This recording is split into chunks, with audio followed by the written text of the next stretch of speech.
Hello students, आज के video में आइए सुनते हैं कविता विधवा, जिसको लिखा है सूर्यकांत त्रिपाठी निराला जी ने।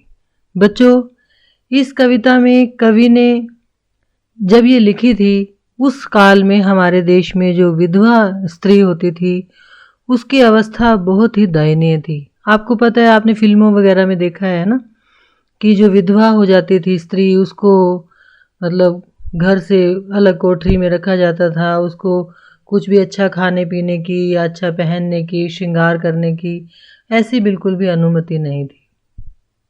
आज के समय में चाहे स्थिति बदल गई है, लेकिन फिर भी बहुत सारी जो जगह हैं, जो ग्रामीण इलाके हैं, वहाँ पर आज भी ऐसा ही है।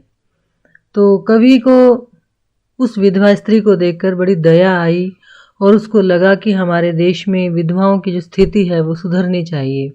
और विधवा स्त्री को देखकर देखिए कवि क्या लिखता है। वह इष्ट देव के मंदिर की पूजा सी। इष्ट देव होता है जो हमारे पूज्य देव होते हैं, मतलब कोई किसी को पूजता है, कोई किसी को पूजता है, जिसकी भी हम पूजा करते हैं वो हमारे इष्ट देव हैं। तो जो वो विधवा स्त्री है उसको देखकर कवि को ऐसा लगता है जैसे कि वो भगवान के मंदिर में पूजा की प्रतिमूर्ति है। ठीक है ना। वह दीप शिखा सी शांत भाव में लीन। दीप शिखा मतलब दिए की लो। आपने देखा है कि जो दिए की लो होती है वो निरंतर जलती रहती है शांति से। इसी तरह से जो विधवा स्त्री है वो दिए की लो के समान अपने ही भावों में लीन होकर जलती रहती है शांत भाव से। यानी कि उसकी भावनाओं को सुनने वाला, समझने वाला कोई नहीं है। वह क्रूर काल तांडव की स्मृति रेखा सी। क्रूर काल तो समझ गया, भयंकर जो काल मतलब जो समय था उसने तांडव किया उसके जीवन में, और वो विधवा हो गई और उसकी स्मृति मात्र वो शेष रह गई है। वह टूटे तरु की छुटी लता सी दीन। टूटे तरु की मतलब कि वो वृक्ष जो टूट गया है, उस पर जो बेल चढ़ी हुई थी वो, अब मान लीजिए कि एक वृक्ष है, एक पेड़ है, उस पर एक बेल लिपटी हुई है ना, वो वृक्ष ही टूट जाएगा तो बेल का क्या होगा, वो गिर जाएगी। सहारे से चढ़ती है ना बेल, अब सहारा ही नहीं रहेगा तो वो कैसे पनप पाएगी ना, कैसे बढ़ेगी। तो कवि को ऐसा लगता है कि वो जो स्त्री है उसकी अवस्था वैसी है जैसे कि कोई बेल वृक्ष के सहारे से चढ़ रही थी, लेकिन वो वृक्ष ही टूट गया। और वो कौन है? दलित भारत की विधवा है। दलित मतलब यहाँ पर क्या है? जो शोषित है, यानी कि जिसको अधिकारों की भी प्राप्ति नहीं है, अधिकारों का ज्ञान ही नहीं है, जिसका हमेशा शोषण होता है। वो जो विधवा स्त्री है वो दलित है, शोषित है, और वो हमेशा अपनी ही भावनाओं में दिए की लो के समान जलती रहती है। षड ऋतुओं का श्रृंगार। षड ऋतु मतलब 6 ऋतुएं। आपको पता है हमारे देश में 6 ऋतुएं आती हैं, है ना।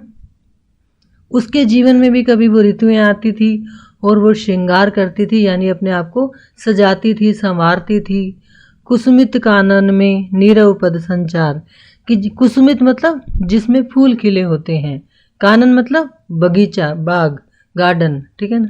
नीरव होता है शांत, पद संचार मतलब पाँव की जो आवाज है, ठीक है ना। और पाँव की जो आवाज है वो क्या है? शांत है। कि फूलों से खिले हुए उद्यान में, बगीचे में जिस प्रकार से 6 ऋतुएं शांत भाव से आती हैं, वैसे ही उसके जीवन में भी आई थी। अमर कल्पना में स्वच्छंद विहार, और वो भी अपनी कल्पनाओं में स्वच्छंद विचरण करती थी, यानी कि उसके भी बहुत सारे सपने थे, पर व्यथा की भूली हुई कथा है।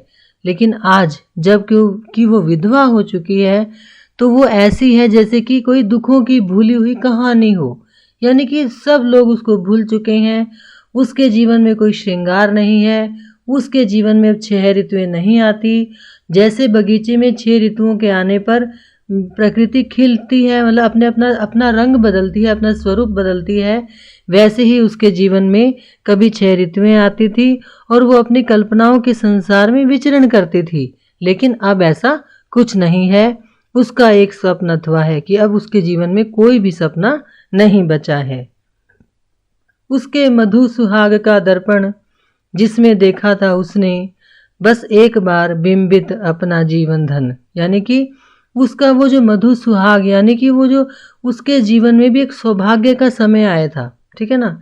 और उसके दर्पण में यानी कि शीशे में उसने अपने अपने जीवन धन को बिंबित होता है, जैसे हम परछाई देखते हैं अपनी शीशे वाली, शीशे में हम अपना मिरर में जो अपनी इमेज देखते हैं ना।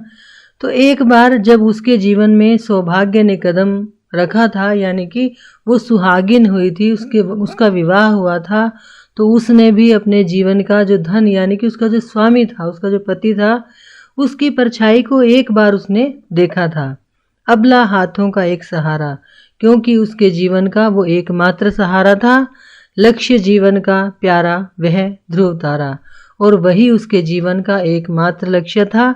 लेकिन ध्रुव तारे के समान बस क्या हुआ, वो आया और चला गया। दूर हुआ वह बहा रहा है उस अनंत पथ से करुणा की धारा, और ध्रुव तारे के समान वो आया और चला गया, और वो दूर उस अनंत आसमान में बैठा हुआ, वहां से करुणा का जल यानी कि दुख के आंसू उस अपनी स्त्री को, अपनी पत्नी की अवस्था को देखते हुए वो भी दुखों के आंसू बहा रहा है। हैं करुणा रस से पुलकित इसकी आंखें, और इसकी आंखें भी करुणा के रस से यानी कि पीड़ा के रस से, पीड़ा दुखों की वजह से कह लीजिए भीगी हुई हैं, यानी कि इसकी आंखें आंसुओं के जल से भरी हुई हैं। देखा तो भीगी मन मधुकर की पांखें, मन मधुकर मतलब मन रूपी भंवरा, यहाँ पर रूपक अलंकार का प्रयोग किया है कवि ने। आप यहाँ अनुप्रास भी कह सकते हैं, क्योंकि मन मधुकर है, ठीक है ना। पांखें मतलब पंख, ठीक है। मधुकर होता है भंवरा।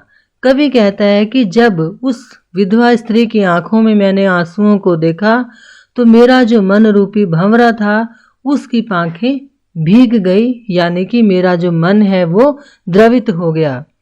मृदु रसावेश में निकला जो गुंजार, और फिर मृदु होता है कोमल, रसावेश मतलब भावों का आवेश, मतलब कि एक तरह से वो पिघल गया, उसको देखकर ना वो मतलब द्रवित हो गया, वो दुखी हो गया।